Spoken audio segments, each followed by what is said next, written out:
আমি মনে করি একটা মেয়ে যখন সংসার করতে আসে, শাশুড়িকে সবসময় চোখে দেখে, তাকে নিজের মায়ের থেকেও বেশি ভালোবাসার চেষ্টা করে।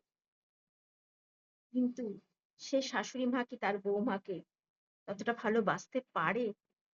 কক্ষনোই না। সে কথায়, কথায় বলে, "আমার মেয়ে এরকম ছিল।